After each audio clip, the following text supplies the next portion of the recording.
सब्र एक ऐसी सवारी है जो अपने सवार को कभी नहीं गिरने देती, न किसी के कदमों में, न किसी की नज़रों में। जी हाँ दोस्तों, सब्र से पढ़ाई करिएगा, आपको मंजिल जरूर प्राप्त होगा। तो मैं Chandan Kumar NSTI take info से आपका हार्दिक स्वागत करता हूँ। तो चलिए क्वेश्चन पे आते हैं। 40 नंबर, इस रिमर के प्रकार का नाम बताइए। Option number A hand reamer, B helical reamer, C machine reamer, D taper pin reamer. दोस्तों ये फिगर बना हुआ है, ये रिमर को बताना है आप कौन सा रिमर है, ठीक है। इसे कहते हैं दोस्तों hand reamer. Option number A is right. वैसे रिमर दो प्रकार के होते हैं, एक हैंड रिमर और दूसरा मशीन रिमर। जैसे कि फिगर में आप लोग देख रहे हैं, एक हैंड रिमर है, एक मशीन रिमर, ठीक है। नेक्स्ट 41 नंबर पर आते हैं। एक्स से चिन्हित भाग का नाम क्या है? ए आर्बर, बी ड्रिल चक, सी ड्रिल बिट, डी चक्की, ठीक है। दोस्तों इसको कहते हैं आर्बर, ठीक है। ये जो फिगर पूरा बना हुआ है इसे कहते हैं ड्रिल स्लीव, ठीक है। तो इसको ड्रिल स्लीव क्यों बोलते हैं इसके बारे में कुछ जान लेते हैं दोस्तों। ड्रिल स्लीव में आंतरिक टेपर तथा बाहर टेपर होता है दोस्तों। इसका प्रयोग टेपर सैंक जो सीधे मशीन में स्पेंडल में नहीं आते हैं अर्थात ढीले रहते हैं, इसको फिट करने के लिए प्रयोग में करते हैं। यह अंदर से खोखला और बाहर से कौन सा टेपर होता है? मोर्स टेपर, ठीक है। ये ध्यान में रखिएगा दोस्तों। ये है इसकी बॉडी, ये है, इसे कहते हैं टैंक, ठीक है। नेक्स्ट 42 नंबर है, कौन से रिमर में एक लंबा टेपर लीड होता है? Option number A socket reamer, B hand reamer, C machine reamer, D helical fluted reamer. तो इसे कहते हैं hand reamer. Option number B is right, ठीक है। 43 नंबर है, ड्रिल किए गए होल पर किस प्रकार के दोष है? ठीक है, चलिए दोष पता करते हैं कौन सा दोष है। ऑप्शन पाते हैं, rough holes, B overheated drill, C oversized holes, D unequal flow of chips, ठीक है। ये फिगर बना हुआ है, तो इसमें कौन सा सही होगा? Option number C is right, oversized holes. Next, अगर ग्राइंडिंग व्हील के छिद्र बंद हो जाए तो क्या दोष है? A drilling, B glazing, C loading, D dressing, ठीक है। तो इसे कहते हैं दोस्तों loading. Option number C is right, ठीक है। ड्रिलिंग, ग्लेजिंग, ड्रेसिंग ये सब प्रोसेस है, ठीक है। नेक्स्ट, किस कास्ट आयरन में मशीन टूल्स में कंपन और टूल चेटरिंग को कम करने की क्षमता होती है? कौन सा आयरन है जो कि कंपन, वाइब्रेशन और चेटरिंग की जो चेटरिंग की आवाज़ आती है उसे कम कर सकता है, ठीक है। ऑप्शन पाते हैं, grey cast iron, white cast iron, ग्रंथली कास्ट आयरन, आघातवर्तनी ढलवा लोहा। तो दोस्तों ग्रे कास्ट आयरन के द्वारा हम कंपन टूल में जो होता है उसे कम कर सकते हैं, चेटरिंग की आवाज़ भी कम कर सकते हैं, ठीक है। नेक्स्ट, राट लोहे का उत्पादन करने के लिए किस भट्टी का उपयोग किया जाता है? ठीक है, कौन सा फर्नेस राट आयरन के उत्पादन करने के लिए होता है? तो ऑप्शन नंबर पर आते हैं। Option number A blast furnace, B cupola भट्टी, C puddling furnace, D electric arc भट्टी। तो दोस्तों इसका हमेशा ध्यान दीजिएगा, राट आयरन के लिए पूछेगा तो हमेशा पुडलिंग फर्नेस में उपयोग करते हैं, उत्पादन होता है, ठीक है। ब्लास्ट फर्नेस में पिग आयरन उत्पादन होता है, और कुपोला बोलेगा तो उसमें क्या होगा? कास्ट आयरन, ठीक है। कुपोला भट्टी में कास्ट आयरन, सब ध्यान दीजिएगा दोस्तों, ठीक है। नेक्स्ट 47 नंबर, जस्ता निकालने के लिए किस अयस्क का उपयोग किया जाता है? A bauxite, B galena, C calamine, D cassiterite. Option number C calamine, ठीक है। Option number C is right.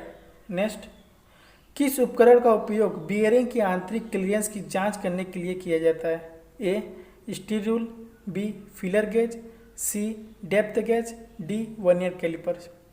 दोस्तों इसका answer feeler gauge B is right, क्योंकि आंतरिक क्लियरेंस की जांच फीलर गेज करता है, ठीक है। और स्टील रूल सामान्यतः यूज किया जाता है साधारण कार्यों में। डेप्थ गहराई के लिए किया जाता है, और वर्नियर कैलिपर तो सभी लोग जानते ही हैं जो फीटर शॉप में काम करते हैं। ये गहराई, लंबाई, चौड़ाई सभी मापता है, ठीक है। नेक्स्ट, एस के द्वारा चिन्हित भाग का नाम क्या है, ठीक है। एक फिगर बनाया, इसको बताना है एक्स किसको प्रदर्शित कर रहा है। ए कॉलर, बी स्क्वायर हेड, सी फिंगर्स, डी बॉडी, ठीक है। ये बी फिंगर्स को प्रदर्शित कर रहा है, सी इज राइट, ठीक है। नेक्स्ट 50 नंबर क्वेश्चन है, ठीक है। एक्मी थ्रेड का कोण क्या है, ठीक है। Option A 66 degree, B 55 degree, C 29 degree, D 45 degree. Acme thread का कोण 29 degree is right, option number C, ठीक है। देखिए दोस्तों, थ्रेड और कोण से बहुत क्वेश्चन पूछता रहता है, ठीक है। तो एक्मी थ्रेड का कोण कितना होता है, बटरस थ्रेड का कोण कितना होता है, वर्म थ्रेड का कोण क्या होता है। तो चलिए इसके बारे में हम अच्छा से बताते हैं आपको, ठीक है। देखिए दोस्तों, ये फिगर जो बना हुआ है, थ्रेड के एंगल व डेप्थ, ठीक है। एक तरफ थ्रेड है, बीच में जो है एंगल 60 डिग्री है, और ये जो डेप्थ है 0.6134, ये डेप्थ है इसका, ठीक है। तो थ्रेड की बात करेगा, मैट्रिक थ्रेड में एंगल पूछेगा 60 डिग्री, BSW में 55 डिग्री, BSF में 55 डिग्री, BSP में 55 degree, square 90 degree, acme thread में 29 डिग्री, वर्म थ्रेड में 29 डिग्री, नकल थ्रेड का नहीं दिया हुआ है, बटरस थ्रेड में 45 डिग्री, अमेरिकन नेशनल थ्रेड में 60 degree, Indian standard thread 60 degree, BA thread 47.5 degree, trapezoidal thread 30 degree. ये सब थ्रेड याद कर लीजिएगा दोस्तों, यही थ्रेड से क्वेश्चन पूछता रहता है, कभी कभी डेप्थ भी पूछ देता है, ध्यान दीजिएगा। तो ये स्क्रीनशॉट मार के अपने में रख लीजिएगा, ये इंपॉर्टेंट है, ठीक है। नेक्स्ट 51 नंबर पाते हैं, डाई स्टॉक में सेंटर स्क्रू का लाभ क्या है। डाई स्टॉक में ना, तो दोस्तों ए डाई को कसने के लिए, बी कट की गहराई को समायोजित करने के लिए, सी आंतरिक, ऊपर आते हैं, आंतरिक चूड़िया के व्यास को समायोजित करने के लिए, या डी बाहरी चूड़िया के व्यास को समायोजित करने के लिए। दोस्तों पहले ये देखिए क्वेश्चन पूछ रहा है, डाई स्टॉक में सेंटर स्क्रू का क्या लाभ है, जो सेंटर स्क्रू जो होता है उसके क्या लाभ है। तो पहले हम लोग आपको बता दें डाई स्टॉक होता क्या है, ठीक है। डाई स्टॉक वो होता है जिसे बाहरी चूड़िया काटते समय डाई स्टॉक को पकड़कर प्रयोग किया जाता है। इसके पहले बॉडी पर डाई पकड़ने को समायोजित करने के लिए एक सेंटर स्क्रू लगा होता है, उस स्क्रू का नाम है सेंटर स्क्रू, ठीक है दोस्तों। और ये जो डाई स्टॉक है दो प्रकार के होते हैं, एक सॉलिड डाई स्टॉक, एक एडजस्टेबल डाई स्टॉक, ठीक है। तो इसका answer option number B is right, ठीक है। नेक्स्ट 52 नंबर पाते हैं, एस के रूप में चिन्हित स्क्रू के तत्वों का नाम क्या है, ठीक है। ए रूट, बी पिच, सी क्रिस, डी थर्ड एंगल, ठीक है। इसे कहते हैं third angle, D is right.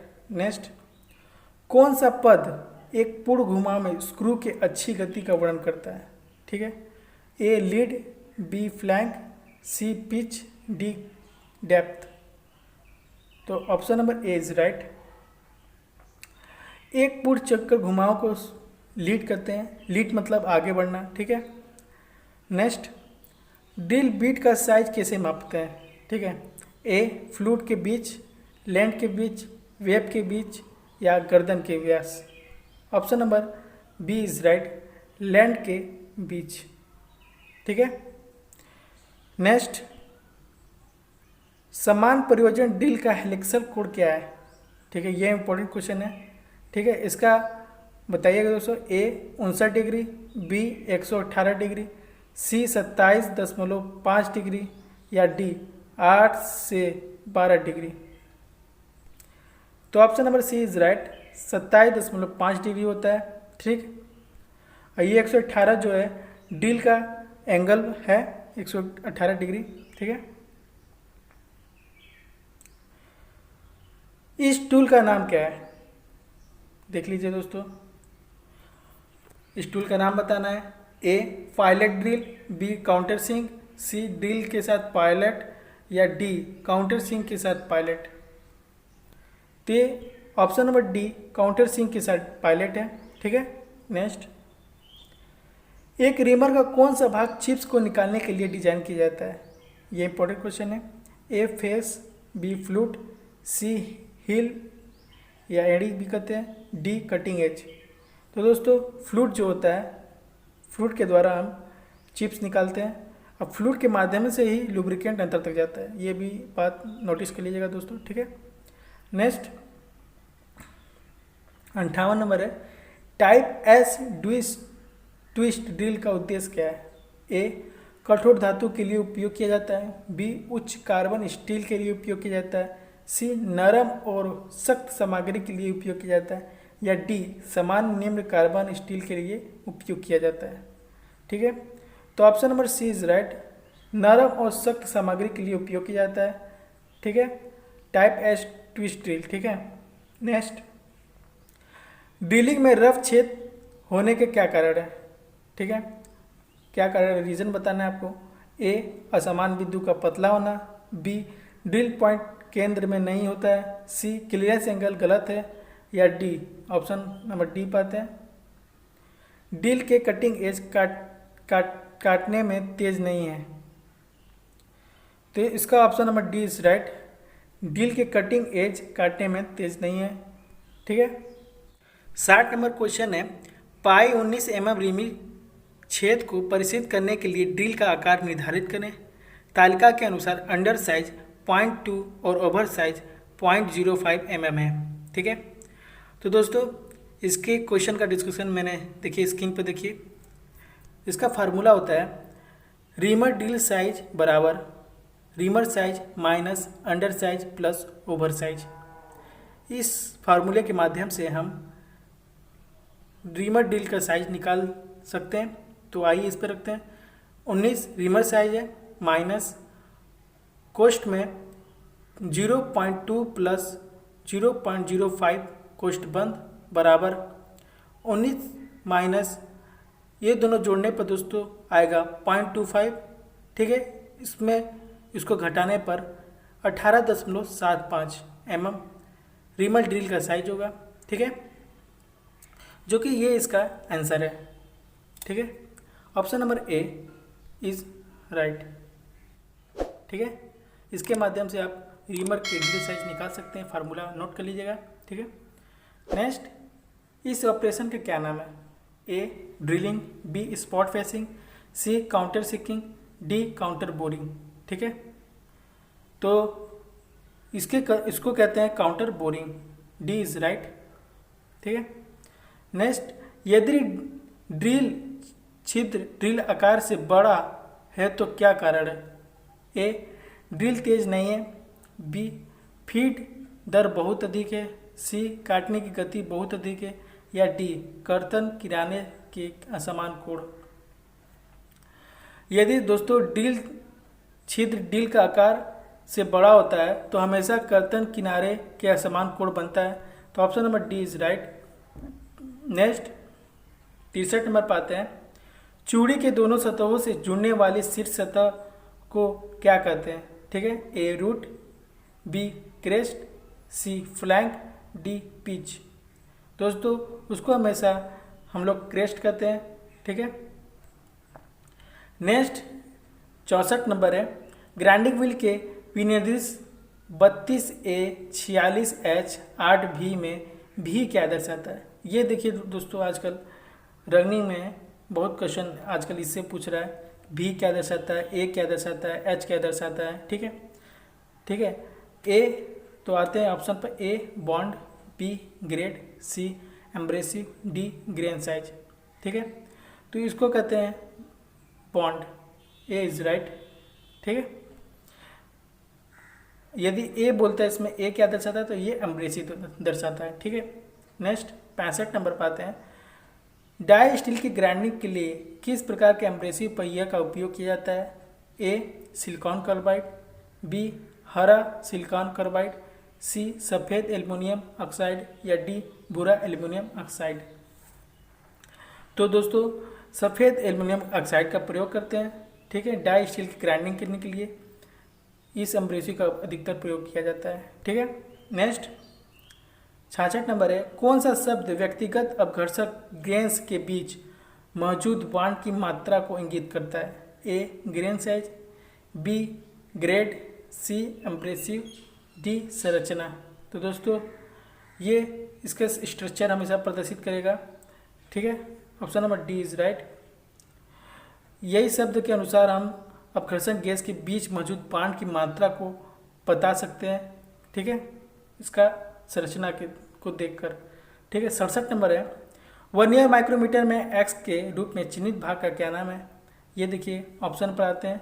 A barrel, B thimble, C Dettol line या डी वर्नियर डिवीजन।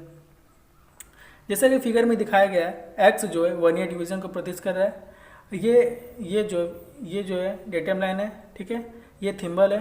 ठीक है, तो दोस्तों ये option number D is right, vernier division. Next, telescope gauge के एक्स के रूप में चिन्हित भाग का क्या नाम है? ठीक है, ऑप्शन पाते हैं। देखिए टेलीस्कोप गेज है, इसमें एक्स के रूप में क्या प्रदर्शित कर रहा है इसको बताना है। A spring, B handle, C fixed leg या डी टेलीस्कोपिंग लेग। तो option number D is right, ये जो है टेलीस्कोपिंग लेग इसको प्रदर्शित कर रहा है। ठीक है, नेक्स्ट, इस टूल का क्या नाम है? ये टूल है, इसको बताना है कौन सा टूल है, इसका नाम बताना है। तो ऑप्शन पाते हैं। A reamer, B spot facing tool या सी काउंटर सीकिंग टूल या डी काउंटर बोरिंग टूल। ठीक है, ये देखिए फिगर को देखिए दोस्तों, देख लिए।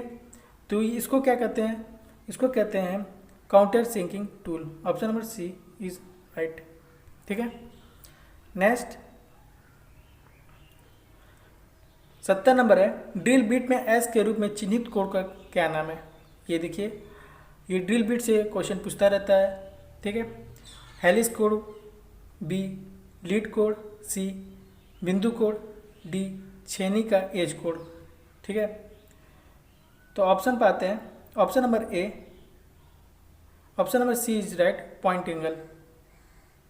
ठीक है, पॉइंट एंगल बता रहा है। ठीक है, नेक्स्ट, वैसे छेनी से कोई मतलब नहीं, छेनी एज कोड क्या है, छेनी से कोई मतलब चीज़ें लिए नहीं है, ड्रिल से पूछा क्वेश्चन।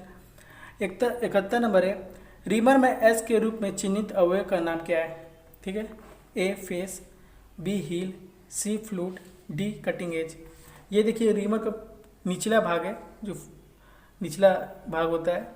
ठीक है, जिससे कटिंग होता है, रिमिंग होता है। तो दोस्तों इसको क्या कहते हैं? इसको कहते हैं फेस, ए फेस। ठीक है, कौन सा कोड ड्रिल के रेक कोड को निर्धारित करता है? ए हेलिस कोड, बी कोर कोड, सी बिंदु कोड या डी छेनी का एज कोड। तो बताइएगा दोस्तों, हेलिस कोड के माध्यम से हम रेक कोड का निर्धारित करते हैं। ए इज राइट। नेक्स्ट 73 नंबर है। पाइप 15 mm रिमिंग छेद के लिए ड्रिल आकार का क्या है? ठीक है, ए 14.75 mm, बी 14.50 mm, सी पाते हैं 15.25 mm या डी 14.65 mm। तो दोस्तों 15 mm का पूछ रहा है, तो इसका आंसर 14.75 mm इज राइट। ठीक है, नेक्स्ट 74 नंबर है। ड्रिलिंग ऑपरेशन में ड्रिलिंग किए गए छेद क्यों ओवर साइज्ड होते हैं? ठीक है, ए ड्रिल के धार तेज नहीं है, बी असमान लिप लंबाई होते हैं, या सी फीड दर बहुत अधिक है, या डी शीतलन अपर्याप्त है। ठीक है, तो दोस्तों ड्रिलिंग ऑपरेशन में ड्रिल किए गए छेद ओवरसाइड इसलिए होते हैं क्योंकि उसमें असमान लिप की लंबाई होता है। Option number B is right, ध्यान दीजिएगा। नेक्स्ट ड्रिल किए गए छिद्र पर प्लेट सीट बनाने वाली ऑपरेशन का क्या नाम है? ठीक है, A drilling, B spot facing, C counter sinking या डी काउंटर पुरिंग। ठीक है, तो दोस्तों स्पॉट फेसिंग इसे कहते हैं ऑपरेशन का नाम। ठीक है, ध्यान दीजिएगा। नेक्स्ट, ड्रिल में फ्लूट का उद्देश्य क्या है? जो ड्रिल में फ्लूट्स जो होते हैं उसका पर्पस क्या होता है? ए चिप्स को बाहर निकालने के लिए होता है, या बी वजन कम करने के लिए होता है, सी लागत कम करने के लिए होता है, या डी गति बढ़ाने के लिए होता है। तो इसके पहले मैंने ये क्वेश्चन का डिस्कशन करा चुके हैं। तो ये जो फ्लूइड्स होते हैं वो चिप्स को बाहर निकालने के लिए होता है, और जो मोबिल या ग्रीस या ऑयल डालते हैं तो वो नीचे तक जाता है फ्लूइड के माध्यम से। ठीक है, 77 नंबर है, थ्रेडेड होने वाले छेद पर उपयोग किए गए वाले काउंटर सिंक टूल का क्या कोड है? ठीक है, ए 75, बी 80 डिग्री, सी 90 डिग्री या डी 120 डिग्री। तो दोस्तों 120 डिग्री काउंटर टूल का कोड होता है, ध्यान दीजिएगा। ठीक है, 78 नंबर पर देखते हैं दोस्तों, जो लास्ट क्वेश्चन है, बाहरी चूड़ी के फ्लैंक साइज जहां पी पिच और डी गहराई की गणना करने का सूत्र क्या है? ठीक है, तो ए डी बराबर small d minus p upon 10, B option है डी बराबर small d plus p by 10, C D बराबर small d into p by 10 या डी। तो इसका आंसर बताइएगा दोस्तों। Option number A is right, D बराबर डी माइनस पी बाई 10, ये सूत्र से निकालते हैं। वीडियो शुरू से लेकर अंत तक देखने के लिए धन्यवाद दोस्तों।